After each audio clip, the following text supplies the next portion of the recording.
I have 3 pieces of paper that are coming around that I think will help you as we move through, coming left to right, as we move through some things. And I'm going to talk obviously about the budget, but put budget in perspective. I'm going to talk a little bit about what happened last year.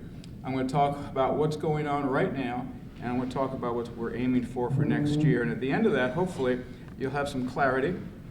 And hopefully and ideally, for those of you, and I'm sure everyone in this room is a believer of the role of public higher education in this state, hopefully you will join with me for the next 2 days and try to help us move toward the finish line in a positive way. So as I said, I started last year, January 2nd, and I sort of joked, I had a 2-hour honeymoon before the budget crisis of last year hit. And again, to put it in perspective, last year was the year 2015. 5 years prior to that, the budget for higher education was about $1.5 billion. I'm going to give you specifics on that sheet, but I'm just talking now in general terms. The budget for higher education was about $1.5 billion 5 years prior to last year. It had been winnowed away, basically cut in half every year by 50%. So the budget that I started the year was $750 million, 1/2 of what it had been 5 years prior. And that's the money that we allocate to all the campuses, all the systems, and all the institutions in the state. We were facing at that time, in that legislative session, an additional 82% budget cut. 82% budget cut, which we fought against for the entire legislative session.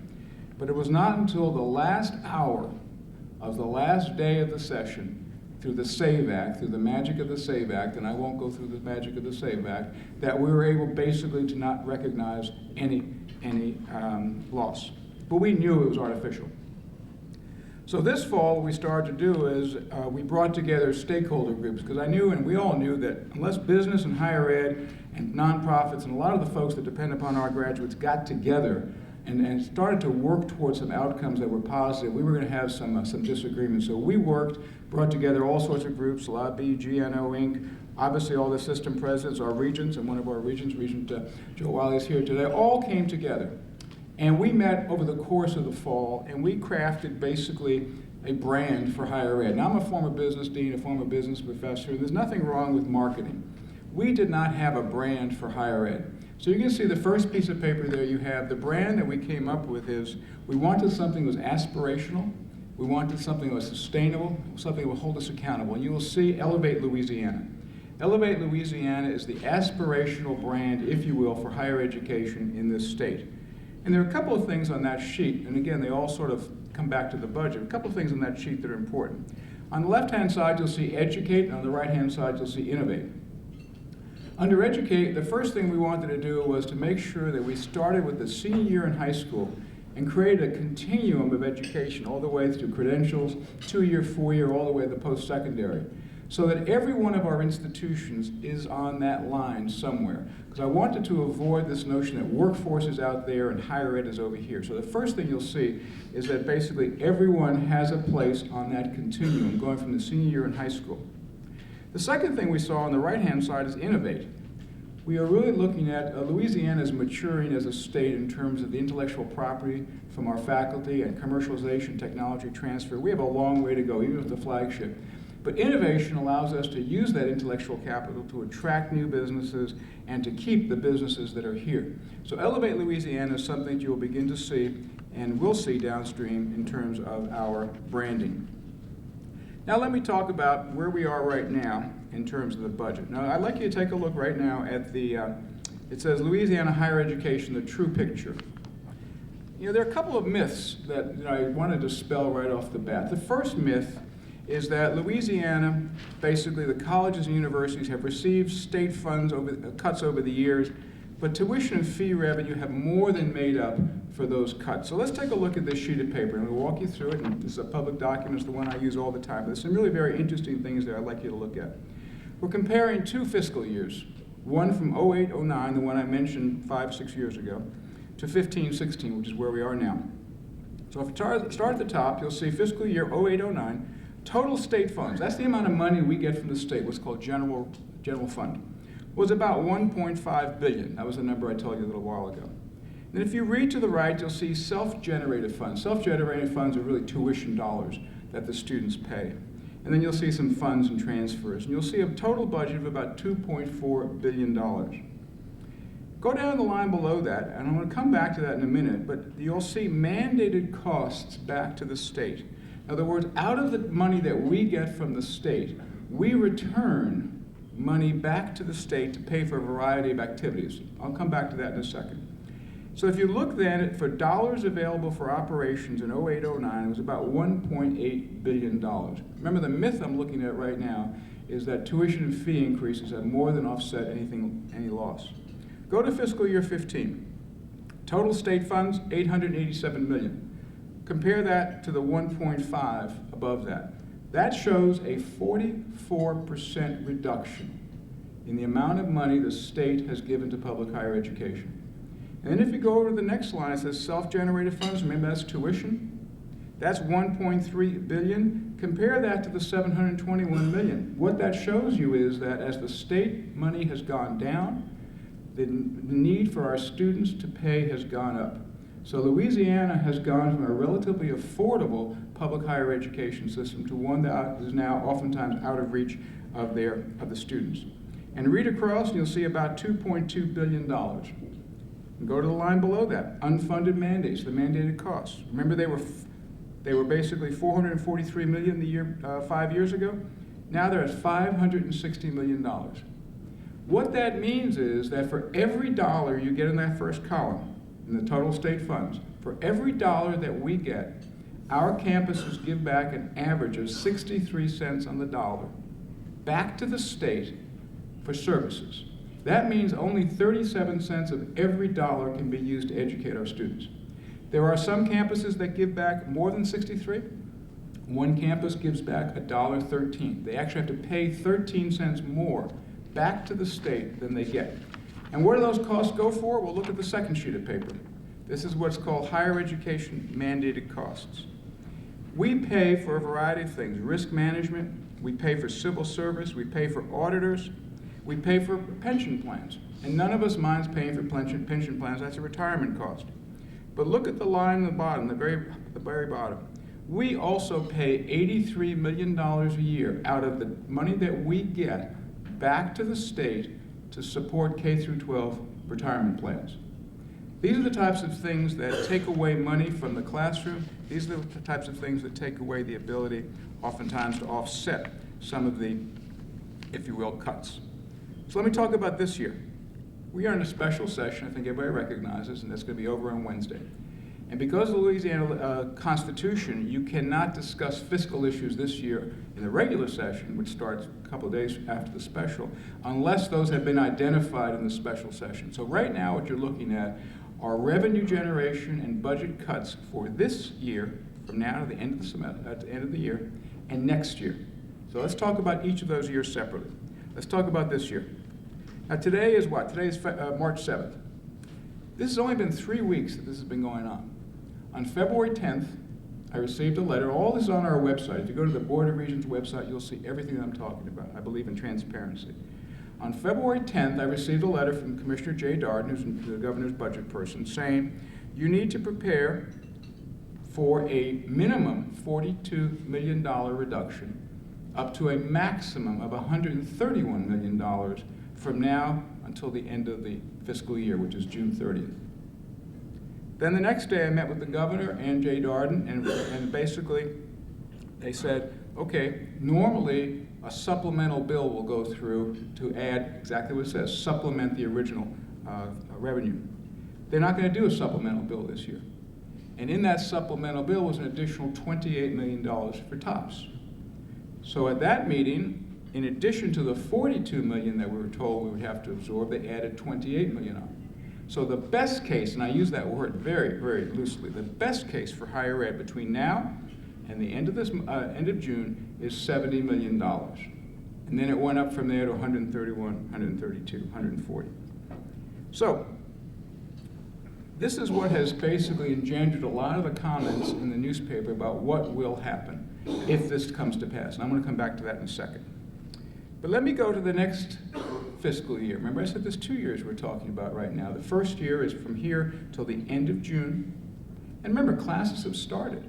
We don't have much going on out there. Most costs are associated with faculty and staff salaries, but we have to give back a minimum of $70 million. And the way that's done is that every month, the institutions draw $42 million from the state. And that $42 million simply will not be given. So put it in your perspective. If you're expecting your paycheck to come at the end of the month and there is no paycheck, what do you do? And if next year is going to be better than this year, then presidents will make decisions this year. Perhaps you'll furlough rather than lay off. So we have to basically think about next year really as part of this year's budget. And sadly to say, next year doesn't look very good at all. In fact, I found this little quote from Jon Stewart that I think is sort of sets the stage. He said, if con is the opposite of pro, then isn't Congress the opposite of progress? Put that in our state legislature. So let's talk about next year. Next year starts July 1. Okay. There are two numbers I'd like you to think about for next year. The budget deficit, we don't know what that's going to be, and that's not the number I'm going to use. I'm going to give you two numbers. Right now, 27% reduction in the higher ed budget for next year. That's what we're starting the year off with, 27% reduction. And the second number I want you to think about is 80%. TOPS will be reduced by 80%. Now let me talk a little bit about that, because that's the one that a lot of people are really concerned about. Because for many people in this state, TOPS has become the savings account for college. If you get a certain GPA, certain ACT, you have TOPS. TOPS is funded in two ways. The first is interest generated by tobacco settlement from years ago. That's about $65 million a year. And the rest comes out of that general fund, that same fund that I showed you. And so the governor's budget right now has $0 from the general fund. There will be about $65 million for TOPS available for next year. What does that mean?